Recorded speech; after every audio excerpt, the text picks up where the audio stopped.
Kata Nabi SAW, tidak ada hari-hari yang amal soleh di dalamnya dilakukan lebih Allah cintai daripada 10 hari pertama di bulan Dzulhijjah.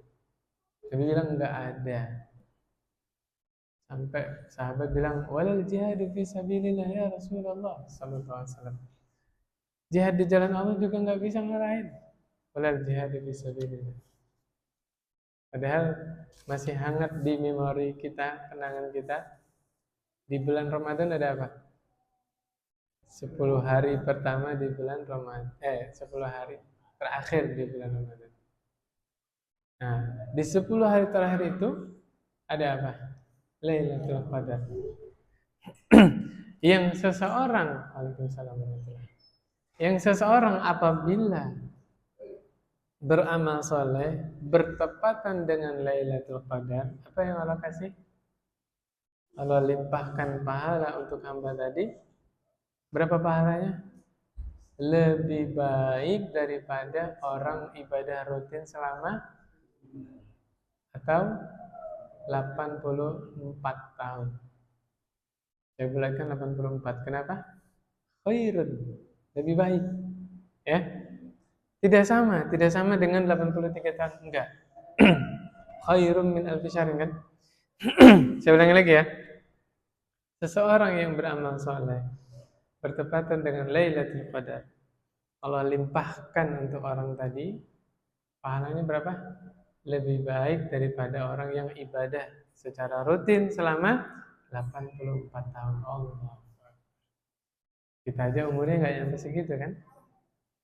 Apalagi umroh di bulan Ramadan.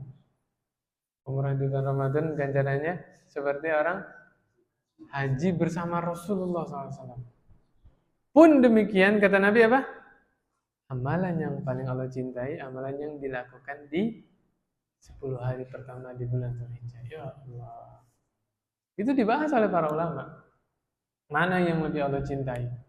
10 hari pertama di bulan Dzulhijjah atau 10 hari terakhir di 10 malam terakhir di bulan Ramadan.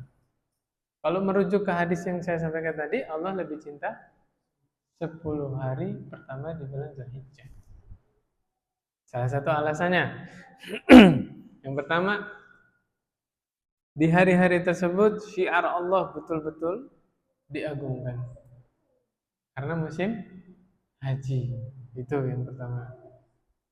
Ya mungkin orang-orang yang sudah menunaikan ibadah haji yang lebih menjiwai, lebih tahu perasaannya seperti apa, ya. Terutama lagi di situ ada hari apa? Arafah. Yang kata Nabi SAW, di hari Arafah 9 Zulhijjah Allah membebaskan hamba-hambanya dari neraka. Yang paling banyak itu di hari Arafah. Kata Nabi SAW, tidak ada hari yang lebih banyak Allah membebaskan hamba-hamba Allah dari neraka daripada hari Arafah. Ya. Padahal balik lagi di bulan Ramadan, apa kata Nabi SAW? Walillahi utaqa'u minan nar wa dzalika kulla lailah. Ketika Ramadan datang, Nabi bilang apa? Allah itu punya hamba-hamba Allah yang Allah bebaskan dari neraka, dan itu setiap malam Ramadan. Tapi tetap nggak bisa ngalahin hamba-hamba Allah yang Allah bebaskan dari neraka di hari Arafah. Makanya ini pesan, persiapkan mental kita, persiapkan niat kita mulai dari sekarang, ya, mantapkan ibadah, taubat segera. Datang 1 Dzulhijjah, yakini jangan-jangan itu hari-hari terakhir kita ibadah kepada Allah Subhanahu wa taala. Harusnya lebih semangat daripada menghidupkan 10 malam terakhir di bulan Ramadan. Harusnya lebih semangat. Ya. Taruhlah tahun ini kita belum bisa dapat kesempatan haji, ya. Di Indonesia ini kita serius ibadah. Mudah-mudahan kita termasuk hamba Allah yang dibebaskan dari neraka. Gitu, ya. Dan kalau merujuk ke riwayat-riwayat yang banyak, dari mulai 1 Dzulhijjah itu sudah dianjurkan takbiran. memperbanyak takbir, memperbanyak tahlil, memperbanyak tahmid. Ya individu aja, jangan di masjid. Nanti dianggap aliran baru lagi. Nih, aliran mana ini? Baru tanggal 1 udah takbir. Dikira udah lebaran. Enggak ya. Jadi ya masing-masing aja. Sebagaimana Abdullah Ibnu Umar, Abu Hurairah kalau datang 1 Dzulhijjah mereka ke pasar. Ngapain? Takbiran. Mengingatkan ini sunnah yang mulai hilang dari tengah-tengah kaum muslimin. Buka lagi penjelasan para ulama. Ya, memperbanyak tahlil, takbir, tahmid dimulainya dari tanggal 1 Dzulhijjah sampai berakhirnya tanggal 13 Dzulhijjah. Ini bedanya takbiran Idul Fitri sama takbiran Idul Adha. Kalau Idul Adha, walaupun sudah selesai sholat Id, masih bisa takbiran. Berapa hari? 3 hari ke depan. Yang biasa ngimamin rawatib ya, diingatkan jamaahnya. Habis salam, takbir. Namanya takbiran apa? Muqayyad ya. Ada takbiran mutlak, ada takbiran muqayyad. Ya, takbiran muqayyadnya tadi minimal setiap selesai salat. Sampai tanggal berapa? Tanggal 13 ya. Dihidupkan syiar-syiar. Jangan sampai hilang dari tengah-tengah kaum muslimin. Kemudian berikutnya ya, di dalam kitab Riyadhus Shalihin di sini dijelaskan tentang apa namanya? Niat. Bab yang paling pertama yang dibahas oleh Al-Imam An-Nawawi rahimahullah adalah tentang niat, meluruskan niat. Kenapa? Ya, siapa yang tahu alasannya? Kenapa kok bab tentang niat itu rata-rata ya hadis innamal a'malu binniyat itu ditaruh di awal para ulama menulis kitab. Sahih Bukhari buka hadis pertamanya apa? Innamal a'malu binniyat. Arba'in Nawawi innamal a'malu. Kitab Riyadhus Shalihin innamal a'malu. Kenapa? Seakan-akan penulis itu mengingatkan pembaca. Membaca buku agama amal soleh bukan? Nah, diluruskan niatnya. Jangan sampai ada niat-niat busuk, na'udzubillah.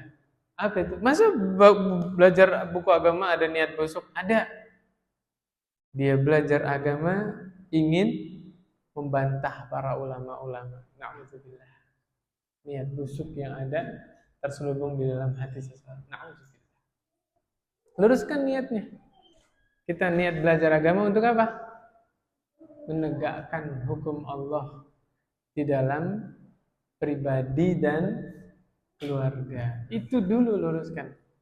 Kita belajar agama bukan menang-menangan, bukan mentang-mentang, bukan supaya menang debat, enggak. Kalau masalah debat, Nabi bilang apa?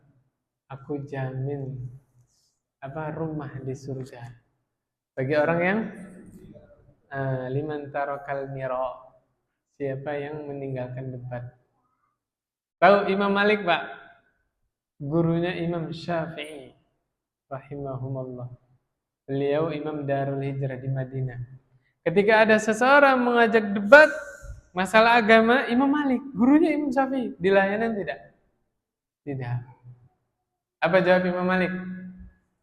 Saya sudah mendapat agama saya. Kalau Anda masih mencari agama, cari sendiri. Tuh. Emang nggak bagus debat, apalagi yang didebatkan masalah apa? Agama. Udah belajar yang benar, kajian yang benar, runut. Belajar fikih, ya pahami satu mazhab. Dari mana? Bab toharo, sholat, segala macam. Udah selesai, itu udah menguasai itu satu mazhab, baru lihat mazhab yang lain. Supaya tidak terlalu fanatik. Terus, ini nggak usah debat-debat, belajar yang runut aja. Itu lebih selamat, ya. Demikian. Ya, termasuk kita duduk di sini.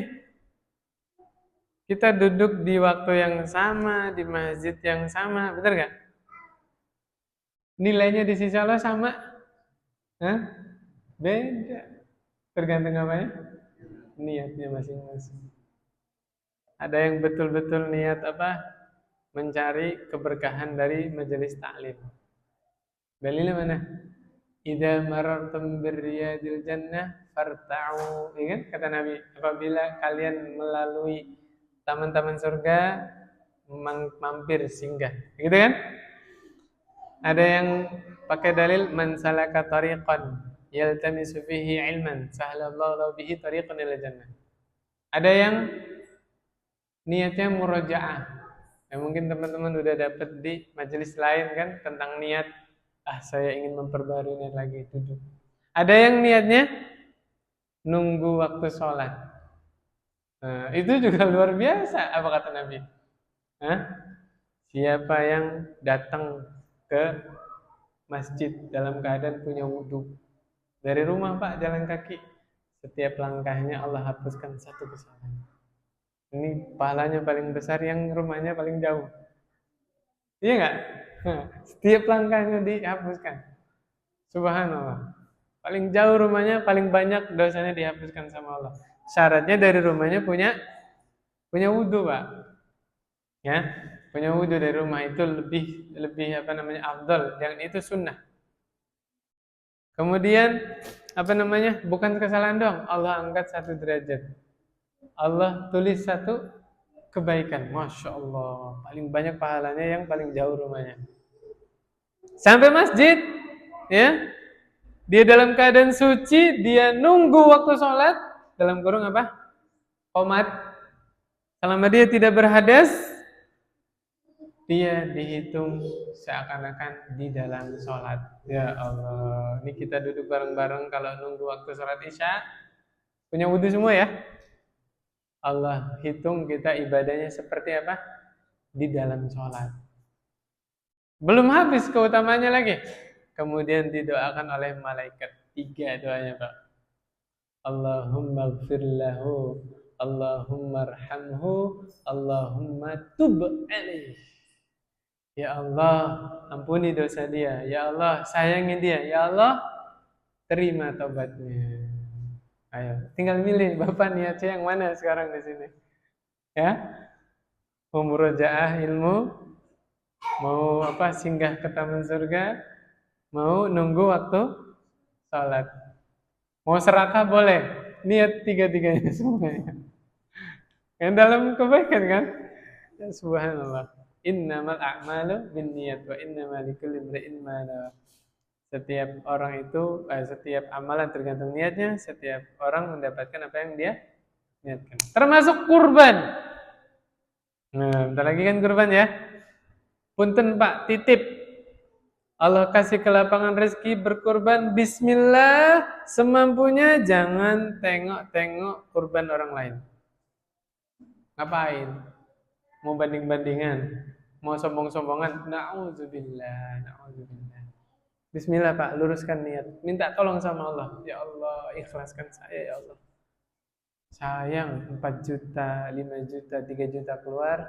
Kalau nggak ikhlas, tidak mengharap wajah Allah, sia-sia kurbannya. Iya nggak? Udah, nggak usah lihat-lihat kurban orang lain. Bismillah. Saya mampunya segini ya Allah, mohon diterima ya Allah. Gitu. Surah Al-Hajj ayat 37. Apa kata Allah?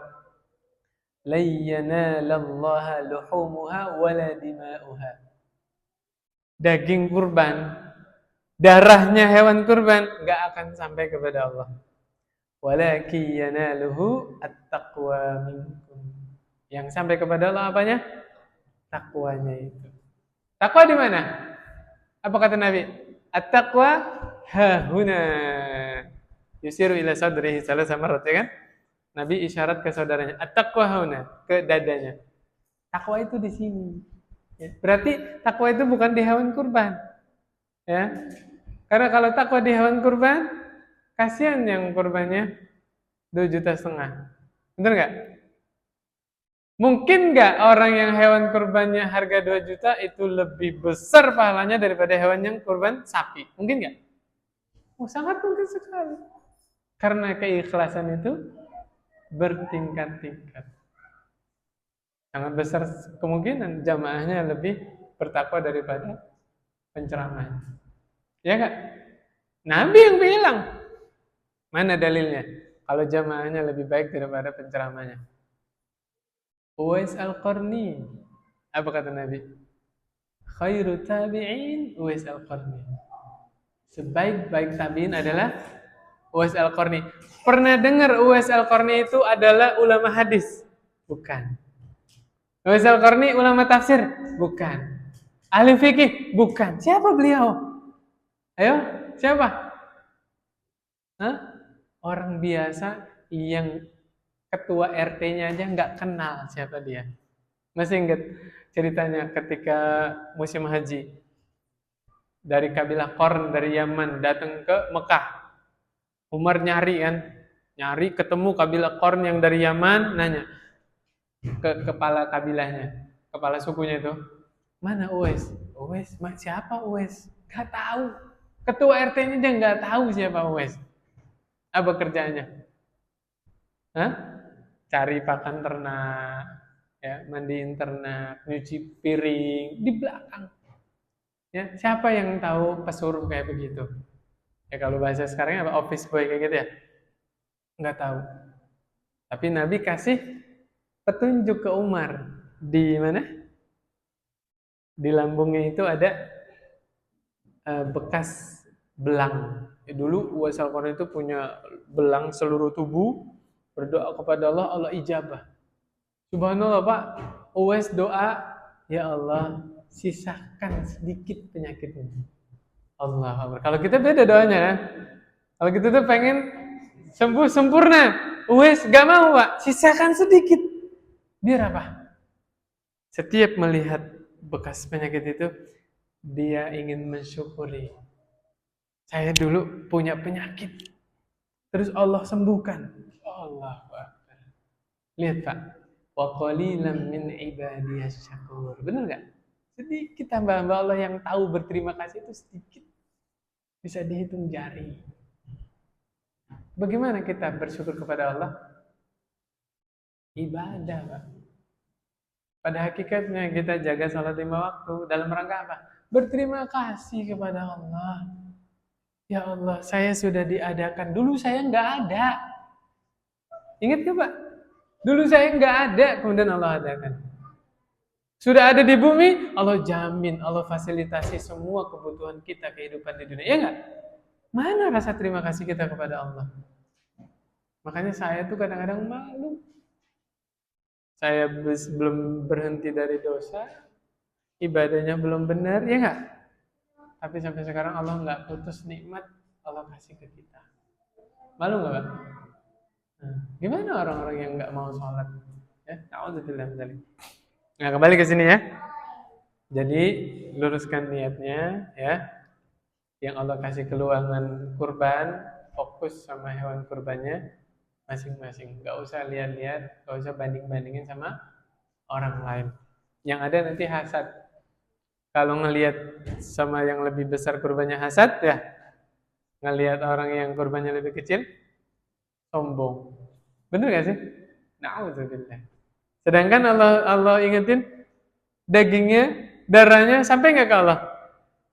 Yang sampai apanya? Takwanya. Ya, sayang udah keluar uang tapi tidak bernilai sama sekali. Kemudian di dalam surah Al-Bayyinah ayat 5 apa kata Allah? Wa ma umiru illa liya'budullaha mukhlishina lahuddin. Dan mereka tidaklah diperintah oleh Allah kecuali menyembah Allah saja. Ini poin yang pertama, menyembah Allah saja. Selain Allah batil, tidak berhak disembah. Pegang Pak, ini akidah Ahlussunnah wal Jamaah. Hanya ada Al-Khaliq, Al-Makhluq. Pegang ya. Hanya ada dua. Apa? Al-Khaliq, Al-Makhluq. Al-Khaliq siapa? Allah Subhanahu wa taala. Artinya apa? Yang Maha menciptakan. Al-Makhluq, yang diciptakan. Segala sesuatu selain Allah adalah makhluk, berarti tidak berhak disembah. Makhluk boleh disembah tidak? Tidak. Segala sesuatu selain Allah apa namanya? Makhluk, nggak berhak disembah. Baik itu Nabi Isa, matahari, pohon, berhala, semuanya adalah makhluk. batil kalau dijadikan sesembahan. Nauzubillah. Satu-satunya yang berhak disembah siapa? Allah Subhanahu wa taala. Manusia tidak diperintah kecuali menyembah Allah saja. Mukhlisina lahuddin. Ini yang kedua, apa? Mengikhlaskan seluruh kebaikan. Ad-din di situ artinya apa? Amal soleh. Boleh dicatat di dalam hati. Seluruh kebaikan, seluruh amal soleh tidak dianggap ibadah, tidak bernilai ibadah kecuali diniatkan lillahi ta'ala. Kalau dia mengerjakan sesuatu itu karena wajah Allah, baru bernilai ibadah. Ya, apapun itu, istri melayani suami, anak berbakti kepada orang tua, sedekah, baca Quran, apapun itu. Kalau niatnya bukan mengharap wajah Allah, kalau mengerjakannya bukan karena Allah, tidak dinilai ibadah. Na'udzubillah. Ini ngeri, Pak. Bahasanya ini ngeri. Boleh merujuk ke surah Al-Ghasyiyah ayat 2, ayat 3, ayat 4. Kemudian surah Al-Kahfi ayat 103, 104. Di situ Allah mengabarkan ada model manusia nanti di akhirat yang dia mengira sudah beramal banyak, dia kira pahalanya saking banyak, ternyata menghadap Allah tidak membawa bekal sama sekali. Masih ingat hadis Nabi, 3 orang pertama yang Allah lempar ke dalam neraka siapa? Mujahid, Ustadz, garis miring Qori, ya, Ustadz garis miring Qori. Karena di situ kan ada lafaz apa? Belajar Quran, membaca Quran, mengajarkan Quran, ya nggak? Ustadz termasuk mengajarkan Quran kan bisa mengajarkan cara bacanya, bisa mengajarkan isinya, ya nggak? Kandungannya, ya kan? Ustadz termasuk. Yang ketiga apa? Donatur, muhsinin. Ini 3 orang, Pak. Allah lempar pertama ke dalam neraka. Ngeri nggak? Mujahid yang berjuang di jalan Allah, yang dibunuh musuh Allah, Pak, orang kafir, yang dibela agama Allah.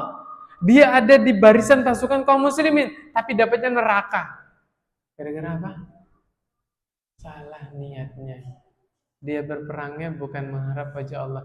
Dia berperangnya bukan untuk meninggikan kalimat Allah, tapi untuk apa? Yuqalu lahu jari, supaya masyarakat mengenal dia sebagai pemberani, pahlawan, supaya kalau meninggal dikenang, dibuatkan monumen, ditulis namanya di sejarah. Nauzubillah, salah niatnya nggak dapat surga, Pak. Malah dilempar ke dalam neraka. Nauzubillah. Yang kedua, ustadz kemana-mana ngisi ceramah, supaya apa niatnya? Dapat penghormatan dari masyarakat.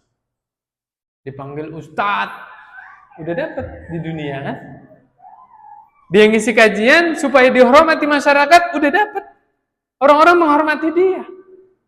Orang-orang memanggil dia ustadz. Senang dia dipanggil ustadz. Na'udzubillah. Nah, ini sepakat jamaah di sini, jangan panggil saya ustadz. Panggil aja Pak Imam, nggak apa-apa. Ya, nggak apa-apa. Ini ada yang WA jamaah-jamaah yang udah kenal saya, biasa panggil Pak, itu biasa aja. Alhamdulillah. Ngeri, Pak. Hati ini lemah. Hati ini lemah. Mudah goyah. Panggil nama juga saya enggak marah saya. Kan bapak-bapak lebih tua dari saya kan. Abang-abang saya semua ini. Manggilnya D aja, D Imam. Enggak apa-apa. Loh benar. Saya ngomong serius ini. Ya, saya insya Allah enggak marah dipanggil nama silakan. Dipanggil Mas juga monggo, dipanggil Bapak enggak apa-apa. Daripada saya masuk neraka, ayo. Iya enggak?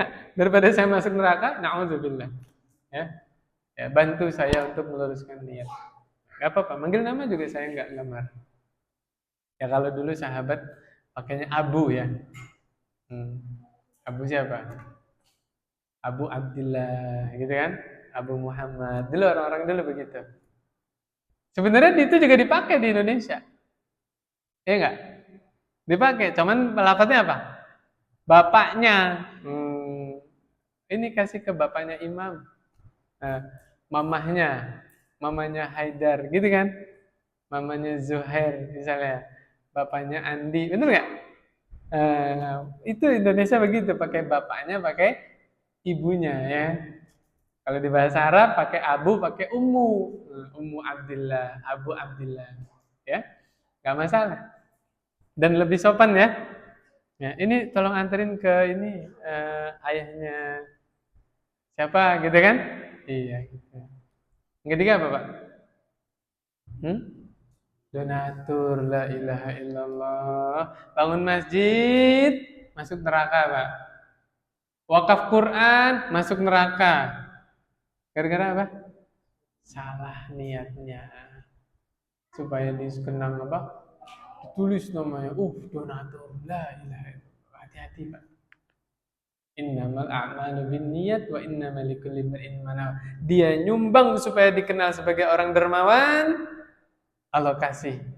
Allah jadikan dia terkenal di tengah masyarakat bahwa si fulan royal, si fulan dermawan, udah dapat di dunia. Iya kan?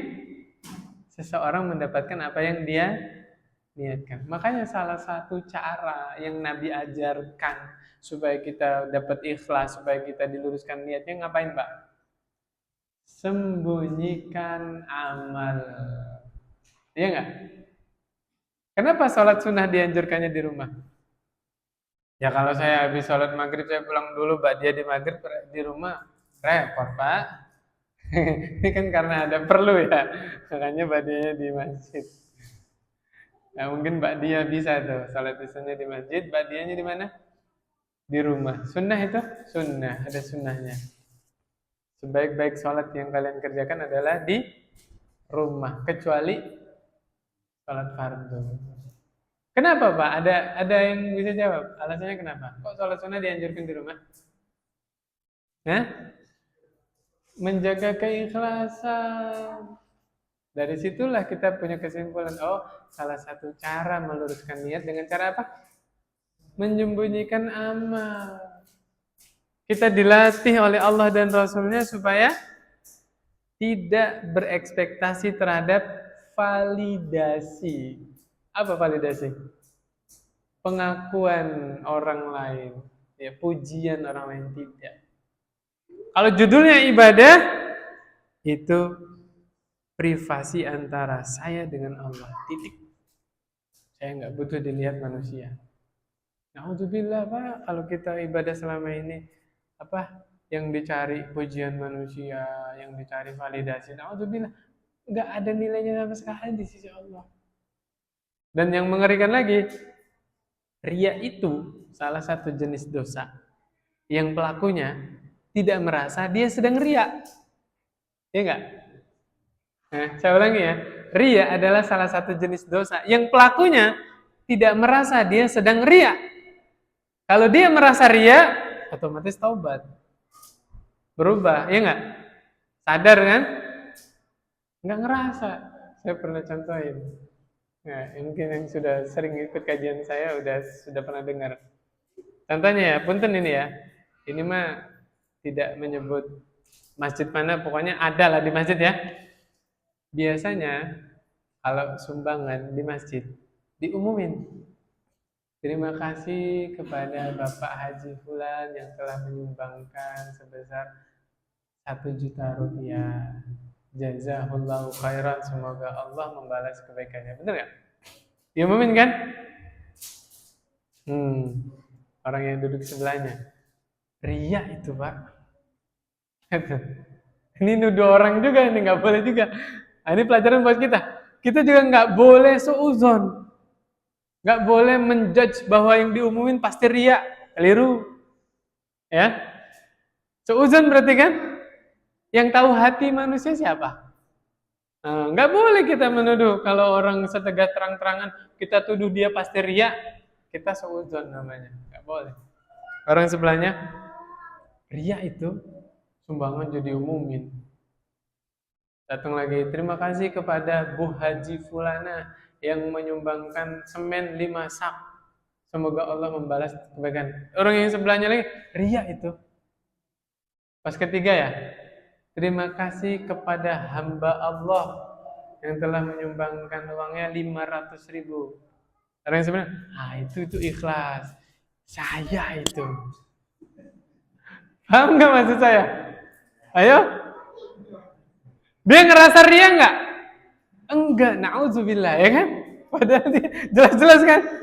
Itu yang ketiga itu ikhlas itu saya itu. Astagfirullah. Na'udzubillah, na'udzubillah. Ya, la haula wala quwata illa billah. Kenapa? Karena Nabi pernah menggambarkan perkara ria itu seperti apa, Pak? Semut hitam di atas batu hitam di malam hari. Ayo. Zaman Nabi belum ada listrik, Pak. Belum ada senter. Apalagi HP kan. Ayo. Semut hitam di batu hitam di malam hari. Bapak bisa ngelihatnya? Nggak kelihatan. Na'udzubillah. Makanya kita berlindung kepada Allah. Ya Allah, selamatkan kami dari dosa ria. Ya tadi caranya gimana? Biasakan menyembunyikan amal. Jangan berharap validasi dari manusia. Jangan berharap apa? Pengakuan atau pujian dari manusia. Masih ada waktu, Pak? Lanjut ya. Sampai 8:30 atau 8:30? 10:30. Semangat banget ya. Mudah-mudahan Allah catat Pak amalnya, Pak. Atau Allah catat niat baiknya. Bapak udah niat sampai 10:30. Qadarullah Isya selesai kan? Benar. Allah catat. Loh, innamal a'malu binniyat. Bener gak sih?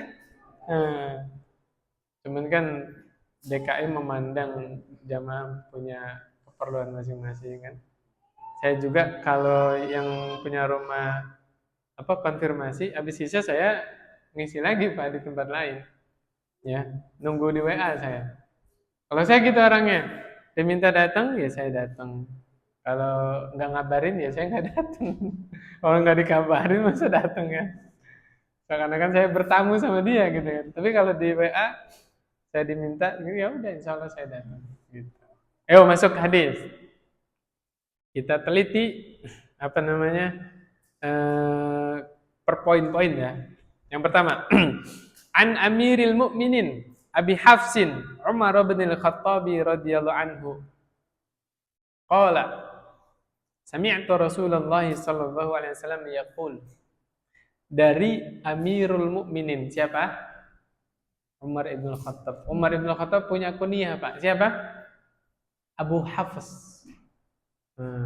Jadi Umar itu punya anak namanya Hafsah yang perempuan, punya anak namanya Hafs yang laki-laki, Pak. Hafs nama anaknya ini. Makanya teman-teman kalau teliti belajar tajwidnya ya, bacaan Quran kita ini riwayatnya siapa, Pak? Riwayat Hafs, tapi bukan anaknya Umar, bukan. Hafs ulama qiraah. Hafs dari Asim, Pak. Ya. Asim ini ngambil jalur riwayat itu ada 2. Dari Syatibi sama Thayyibatun Nasr. Kalau Syatibi yang biasa kita baca mad jaiz munfasilnya berapa harokat? 4 sampai 5 harokat. Mad jaiz munfasil ya. Apa bedanya mad wajib muttasil sama mad jaiz munfasil? Mad tabi'i yang bertemu dengan hamzah. Kalau mad jaiz di lain kalimat. Kalau mad wajib di satu kalimat. Nah, sya'a. Nah, itu mad wajib, satu kalimat. Kalau berlainan kalimat, wa ma adraka mal qari'ah, ya kan? Wa ma sama adraka lain kalimat kan? Mad tabi'i ketemu hamzah. Kalau Thayyibatun Nasr itu bacanya 2 harokat, Pak. Oke? Kalau Syatibi 4 sampai 5 harokat. Makanya yang benar ngaji menurut tajwid itu ya harus konsisten. Kalau mad jaiznya dari awal bacanya 2 harokat, selamanya 2 harokat. Seterusnya 2 harokat, nggak boleh ganti. Apalagi satu surat. Di ayat pertama dibaca 2, di ayat kedua 4. Nah, keliru itu. Ya. Ini kalau dari awal 2 rakaat terus. Kalau dari awal berapa? 4 terus. Nah, itu karena beda jalur. Nah, bacaan yang kita baca, yang kita ambil ini dari berapa sahabat? Minimal 3 yang meriwayatkan. Ya. Utsman bin Affan, Ali bin Abi Thalib, Abdullah bin Mas'ud. Bacaan yang kita baca, qiraah yang kita baca itu. Karena nanti sahabat yang lain meriwayatkan beda lagi bacanya, Pak. Itulah ketika kita mendengar bacaan yang lain, jangan emosi, jangan nyalah-nyalahin, Pak. Itu menunjukkan apa? Sempitnya wawasan kita. Saya contohin ya. Ada bacaan seperti ini, Pak. Ar-Rahmanir Rahim, Maliki Yaumiddin. Pernah dengar nggak, Pak? Nah, ya, itu ada riwayatnya, Pak, bukan asal-asal ya. Ada lagi baca gini. Siratal ladzina an'amta 'alaihim ghairil maghdubi 'alaihim waladdallin. Pernah dengar nggak, Pak? Itu ada riwayatnya, Pak. Kita kalau yang belajar nggak akan mudah menyalah-nyalahkan orang. Aduh, betapa sempitnya ilmu saya ya. Yang riwayat hafaz saja kita belum kelar belajarnya, ya nggak? Belum kelar belajarnya, ya kan? Ternyata riwayat bacaan itu sangat banyak. Ya Allah, betapa sedikitnya ilmu kita. Gitu, Pak. Ya, ala kulli hal, kita kembali ke sini.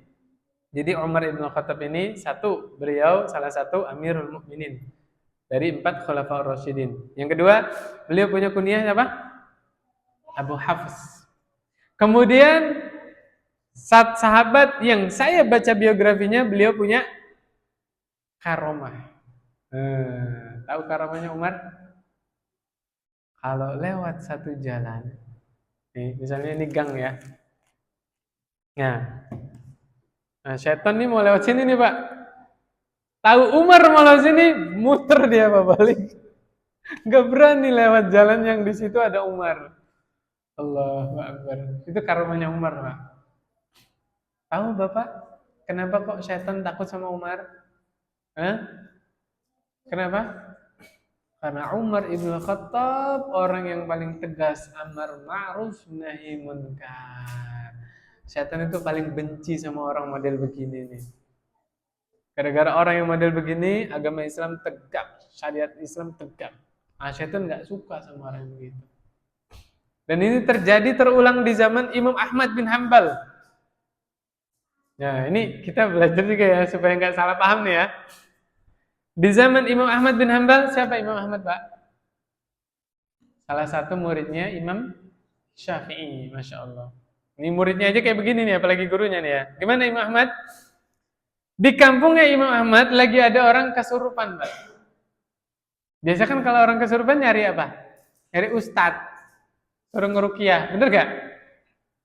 Gak usah nyari ustadz, Pak. Bapak tajudnya bener, pinter ngaji, bacain aja. Bisa. Bismillah. Apalagi Bapak rajin ke masjid. Ya. Tapi jangan gara-gara berhasil ngeruqyah terus Bapak merasa jadi ustadz. Jangan. Biasanya kan masyarakat gitu ya. Bisa ngeruqyah, suka ngimami di masjid, langsung dipanggil ustadz. Bener gak? Oh, ya kita husnuzon, masyarakat menghormati. Tapi kita jangan seneng dipanggil ustadz, Pak. Berat, na'udzubillah. Tadi udah diterangkan di depan kan? Jangan, Pak, jangan. Nah, masyarakat ini nyari Imam Ahmad. Imam Ahmad lagi nyari ma'isyah di pasar. Ustadz dulu tuh begitu, Masya Allah. Ya, tidak nyari penghasilannya dari pengajarnya itu, enggak. Dia kerja. Enggak bisa ditinggal pekerjaannya di pasar. Ya, ada yang menyatakan Imam Ahmad dagang di situ, ada juga riwayat yang lain. Imam Ahmad subhanallah. Jadi apa, Pak?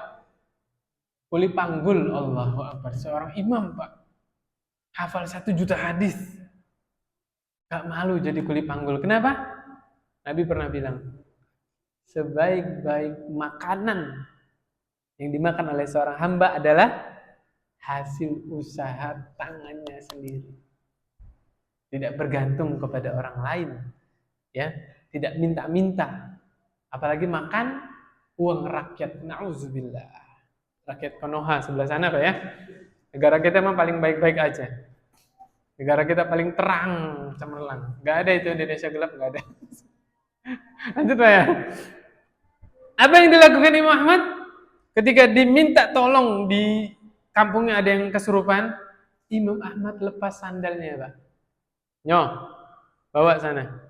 Subhanallah Pak, sandalnya Imam Ahmad dibawa ke tempat di orang yang kesurupan, itu syaitannya langsung ketakutan keluar Pak. Ini kalau terjadi di tengah masyarakat kita, sandalnya disembah itu Pak. Bener nggak? Makanya jangan salah paham. Apa yang kita petik dari kisah itu? Imam Ahmad dengan kedalaman ilmunya mengisyaratkan ini sandalnya yang datang, situ kalau nggak mau celaka keluar. Kalau situ nggak keluar juga, orangnya datang Mbak, gitu loh maksudnya. Lah kalau orangnya datang, mati Pak setannya. Di ruqyah. Dibacakan ayat, dibacakan doa, mati setannya. Makanya setannya lebih milih daripada saya bonyok, mendingan saya keluar. Gitu Pak maksudnya. Nah itu orang-orang dahulu begitu cara berpikirnya, sehingga tidak mudah mengkeramatkan. Ya, sandal Imam Ahmad keramat gak? Enggak. Karomah yang didapat oleh Imam Ahmad itu bukan karena sandalnya. Karena apa? Ketakwaan Imam Ahmad dalam menjaga sunnah, dalam menegakkan, dalam menyebarkan sunnah Nabi Muhammad Sallallahu Alaihi Wasallam. Makanya disebutkan, ya disimpulkan oleh para ulama itu setelah analisa yang mendalam ribuan ayat, ribuan hadis ya. Tahu Pak, karomah terbesar itu apa Pak? Nah, kita Ahlussunnah wal Jamaah meyakini adanya karomah. Karomah terbesar apa Pak? Istiqomah. Itu yang paling karomah itu apa? Istiqomah. Di zaman sekarang orang-orang masih menjaga sholat 5 waktu. Dia nongkrong di mana masih ingat sholat. Dia kerja di mana masih ingat sholat. Karomah itu Pak. Coba definisi karomah apa? Khariqul adah. Keluar dari kebiasaan masyarakat, benar gak? Zaman sekarang yang biasa apa? Ninggalin sholat. Loh kok ada orang asik main HP masih ingat sholat, nongkrong di kafe masih ingat sholat. Berarti karomah bukan? Karomah Pak. Di zaman sekarang ada pemuda masih muda menundukkan pandangan, ya, dia tundukkan pandangan, dia palingkan pandangan dari memandang wanita-wanita yang membuka aurat. Karomah itu. Nah, jadi karomah itu tidak melulu apa? Jalan di atas air, ya. Apalagi bisa terbang. Bisa terbang, kita semua bisa terbang, nggak beli tiket pesawat. Iya nggak sih? Iya. Sholat di atas air, udah aja ke Lampung. Sholat di atas kapal. Bener nggak sih? Jadi, nah ini juga ya, punten ya. Salah satu tipu daya syaitan. Mengejar karomah. Tanda kutip ya. Kebal dibacok, apalagi? Tidak mempan dibakar, ya. Jalan di atas air. Akhirnya apa? Seseorang ibadah kepada Allah, tapi niatnya bukan mengharapkan pahala. Ayo, niatnya apa? Supaya dapat karomah. Kalau dia dapat karomah, apa yang diharapkan? Pujian dari manusia. Na'udzubillah. Lagi-lagi bicara masalah apa? Niat. Na'udzubillah. Luruskan niat Pak. Rugi, udah capek ibadah, habis umur, habis waktu, akhirnya tidak bernilai sama sekali amal salehnya. Na'udzubillah. Nah, ada dibuka nggak Al-Kahfi ayat 103, 104? Nantilah di rumah nggak apa-apa. Itu cerita, Allah ceritakan orang yang paling rugi itu modelnya yang bagaimana? Dia mengira sudah banyak amalnya, sudah banyak pahalanya, tapi di akhirat ternyata tidak punya amalan sama sekali. Ya ini kita anggap mukadimah ya, perkenalan. Nanti insya Allah kalau lanjut lagi ya pekan depan lanjut nggak di kajiannya? Insya Allah kita masuk ke pembahasan hadis satu-satu kita pahami. Ya ini hadis satu aja faedahnya banyak Pak. Ya tentang apa? Terus memperhatikan niat. Sebagai penutup ya. Ini apa namanya? Waktu Isya datang selesai kajian. Soalnya di tempat lain habis azan lanjut lagi. Di sini enggak ya? Oke. Sebagai penutup ya, sebagai penutup kita pegang wasiat dari para ulama. Hendaknya kita lebih besar menaruh perhatian terhadap niat daripada amal itu sendiri. Niatnya diperhatikan. Saya sampaikan penutup ya, closing ya. Perkataan Hasan Al-Basri. Ya. Rubba amalin saghirin tukabbiruhu an-niyah. Wa rubba amalin kabirin tusaghiruhu an-niyah. Berapa banyak amalan-amalan yang besar jadi kecil di sisi Allah sampai nggak bernilai gara-gara apa? Niat. Haji, amalan besar apa kecil? Besar, mahal, antri, betul nggak? Kalau dia berangkat haji lantaran ingin mencari titel, supaya namanya ditulisin hak, atau dia berangkat haji karena dipuji di tengah masyarakat dipanggil Haji Fulan, naudzubillah, naudzubillah.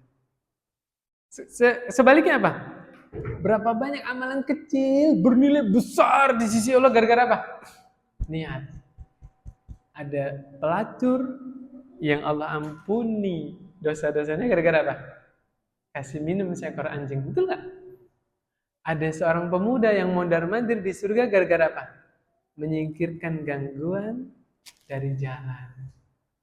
Jadi kita pulang dari masjid nih, di jalan ada apa? Kerikil, kayu ya, ada beling. Jangan-jangan amalan yang kita anggap remeh itu, itulah ya penyebab kita masuk surga. Subhanallah. Subhanakallahumma bihamdik asyhadu an la ilaha illa anta astaghfiruka wa atubu ilaik. Assalamualaikum warahmatullahi wabarakatuh.